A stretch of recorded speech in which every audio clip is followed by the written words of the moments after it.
Right, Mark, I need you to explain something to me here. Why are Manchester City and Bournemouth allowing Semenyo to play the day before his medical at City? Well, there's potentially two reasons. First and foremost, he has a contract and a release clause, which we know expires on January the 10th. Now, I'm surmising in that contract, does it say he has to play X number of games in January before he can be officially released? That could be one of the reasons.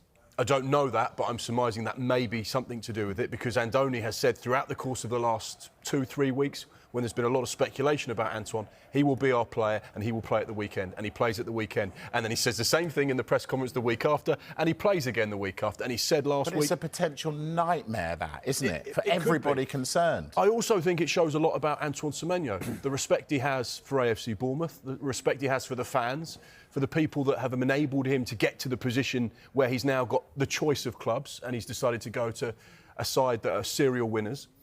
And I also think it is a huge risk. But obviously Manchester City are comfortable, Bournemouth are comfortable, and most importantly Antoine Semenyo, which goes against the grain of the narrative of so many stories in the summer. You know, I'm not playing, I'm not training, I'm not going to do this until I get what I want.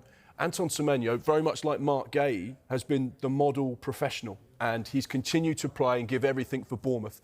He scored 3 in his last 5. He's got 9 goals in the Premier League this season with 3 assists. He's been absolutely sensational. He's had really strong moments, but I think this is the clear indication that actually Pep Guardiola and Manchester City are getting the perfect professional, both on and off the pitch. And it has been done before with Bournemouth. They had Dean Howson, who went to Real Madrid. They only allowed Dean Howson to sign that contract, and a part of that contract with Real Madrid was that he could play in those last few matches of the Premier League season for Bournemouth. And regardless of what happened with injury, he would still be going to Real Madrid. They would still honour that contract. Now, this hasn't been signed as far as we're aware. However, we do know, like you said at the top of the show, that Antoine Semenyo has been booked in for a Manchester City medical on Thursday. So you'd imagine it's all but agreed, if not completely signed. You use the phrase perfect professional. A lot of people, Carve, say that about Marc Guehi. Now, I see why a move... That's what you were going to say about me. No. I see why a move for works for him to go to City works for the club. Does it work for Marc Guehi? I think we've seen this movie before, because we're in exactly the same position that we were in the summer with Marc Guehi. His contract is running out at Crystal Palace in the summer. There is a long list of clubs who are interested in signing him. Basically, every big club in Europe wants him as well. He can now talk to those big European clubs and sign a pre-contract agreement with them. But there's also interest from English clubs. Now, so why would he sign for Manchester City this month? Doesn't make sense to do it now when he's got the world as his oyster in the summer. He may think Manchester City are one of the biggest clubs in the world. This is a once-in-a-lifetime opportunity to work with Pep Guardiola. If I go to City, I will have everything that any footballer could ever want. Why would I want to go to a Barcelona or Real Madrid? I prefer playing in the Premier League. What we know is that he's a player who Man City admire, but I think their plan was to sign a centre-back in the summer. Now, because of the injury problems they've got at the moment, I'm pretty sure they'll hold discussions about whether they need to accelerate their plans to sign a centre-back and whether that target should be Marc Guehi. But always remember that it's up to Crystal Palace ultimately what happens to Marc Guehi until his contract runs out in the summer.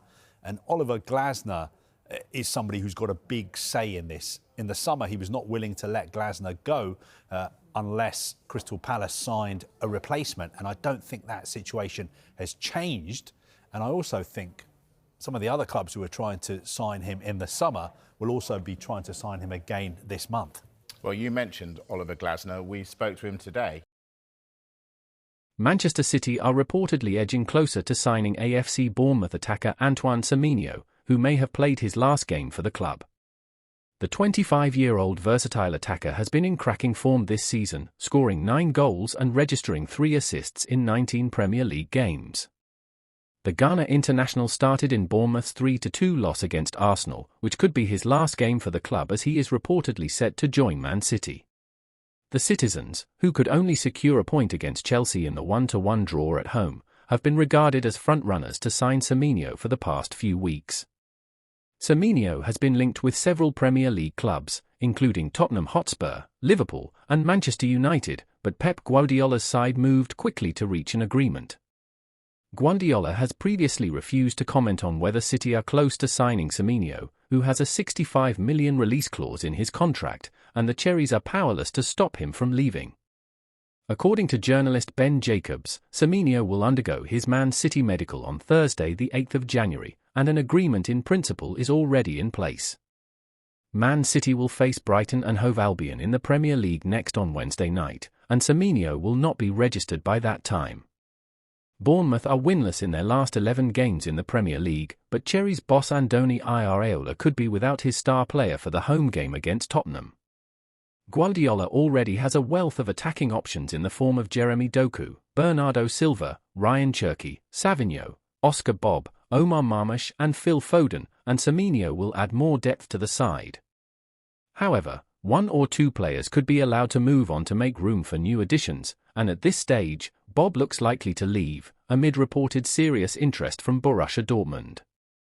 Omar Marmoush, who is currently on AFCON with Egypt, could also face an uncertain future, with Tottenham reportedly eyeing a move to land him.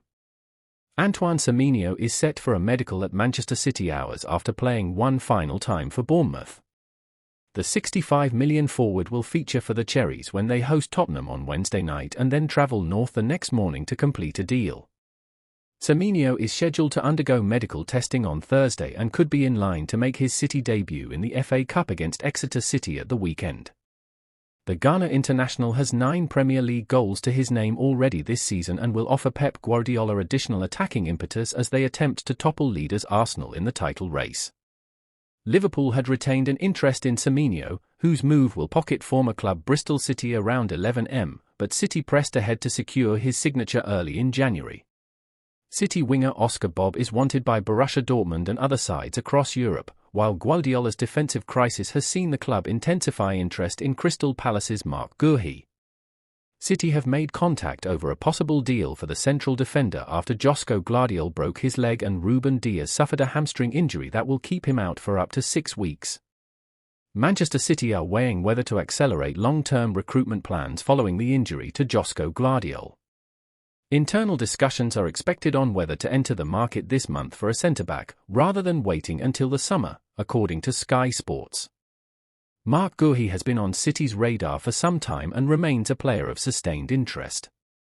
While he is expected to be targeted as a free agent in the summer, circumstances could yet bring him into contention in January should City decide to act now. His contract expires in the summer, leaving him free to speak to European clubs ahead of a July move. Crystal Palace are braced for approaches and are expected to consider offers below last summer's valuation. Guehi almost joined Liverpool for 35M on deadline day, and Sky Sports News previously reported Palace believe Liverpool could return this month. Bayern Munich and Barcelona are also monitoring the situation, while interest from Real Madrid may have cooled. City have already recalled centre-back Max Alén from Watford for additional cover. Guehi remains committed to Palace and no formal approach has been made, but January dynamics could yet shift quickly. This report feels measured rather than reactive, which is reassuring. Injuries happen, and the club's instinct to review rather than rush aligns with recent success. Guehi fits the profile City fans trust: composed, Premier League proven, tactically intelligent and entering his prime years. Supporters will appreciate the optionality. Waiting until summer to secure a free transfer would be astute business, yet there is also acceptance that short-term depth matters during decisive months. The recall of Alén suggests internal solutions are being explored before external spending. There is also confidence in competition. If Liverpool, Bayern and Barcelona are interested, City fans will believe their project remains compelling without overpaying. The concern would be timing, leaving a thin defence exposed during key fixtures. Balance is crucial. Ultimately, City supporters value control. If the club decides to move now, fans will expect precision and value. If they wait, they will trust the squad and the structure. Either way, Guéhi feels like a City player in waiting, whether January forces the issue or summer completes the plan. There is also confidence in competition. If Liverpool, Bayern and Barcelona are interested, City fans will believe their project remains compelling without overpaying. The concern would be timing, leaving a thin defence exposed during key fixtures. Balance is crucial. Ultimately, City supporters value control. If the club decides to move now, fans will expect precision and value. If they wait, they will trust the squad and the structure. Either way, Guéhi feels like a City player in waiting, whether January forces the issue or summer completes the plan. Manchester City remain Arsenal's primary concern in the Premier League title race, yet their current injury crisis has strengthened the Gunners' position, making it increasingly plausible that this could be their year. City have shown vulnerability in recent matches, which has allowed Arsenal to extend their lead at the top of the table to 6 points. Mikel Arteta's side are firmly in the driving seat, though they recognise that consistent performances are essential to secure the title. Arsenal are in a strong position both in terms of squad quality and momentum, offering hope that they can end a 2-decade wait for a league title. The team remain aware, however, that focus and discipline are vital, as Manchester City continue to represent their main competition. Maintaining form across the remainder of the season will be crucial, particularly given the unpredictability of football at this level. City's injury setback. Manchester City have been significantly weakened by injuries, as highlighted by the Metro, which could ease Arsenal's path to the title. Ahead of their upcoming match against Brighton, Pep Guardiola confirmed that key defenders Josko Gvardiol and Ruben Dias have suffered long-term injuries, while John Stones remains unavailable. The club have even been forced to recall a player from loan to provide additional defensive cover. This crisis has disrupted City's typically reliable defensive structure, potentially offering Arsenal further advantage as they aim to maintain their winning run. While Guardiola possesses a talented squad capable of adapting to challenges, the absence of several key figures represents a notable obstacle in their pursuit of the title.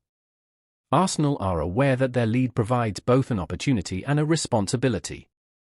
With City weakened, the Gunners must continue to secure points and avoid complacency to capitalise fully on their rivals' misfortune. If Arteta's side maintains focus and consistency, they could convert this advantage into a historic league triumph, ending a 20-year wait for Premier League glory and cementing their claim at the summit of English football. The injuries to City's defensive core highlight the significance of squad depth and timing in the title race, giving Arsenal reason for optimism in their pursuit of the championship.